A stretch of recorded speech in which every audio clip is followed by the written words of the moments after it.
नाशिकच्या प्रभाग क्रमांक 24 मध्ये मतदान केंद्रावर गोंधळ झालाय आणि धनुष्यबाणाचं बटन दाबताच भाजपच्या कमळ चिन्हाची लाईट लागते।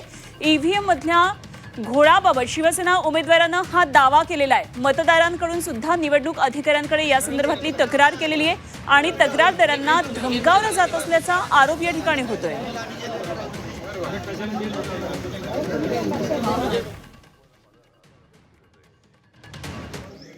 मी मतदान केलं धनुष्यबाणाला आणि लाईट लागला हा कमळाचा। त्याच्यानंतर मी या ठिकाणी त्या अधिकाऱ्यांना कंप्लेंट सुद्धा केली, तर त्यांनी मला असं सांगण्यात आलं तुम्ही लेखी स्वरूपात द्या। मी आता लेखी स्वरूपात सुद्धा इथं तक्रार केलेली आहे।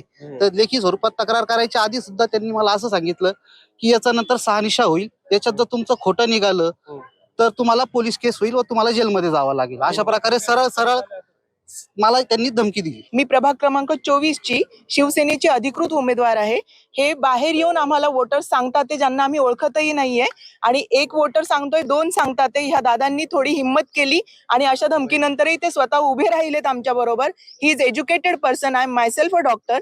मला असं वाटतं की ही लोकशाहीची थट्टा आहे।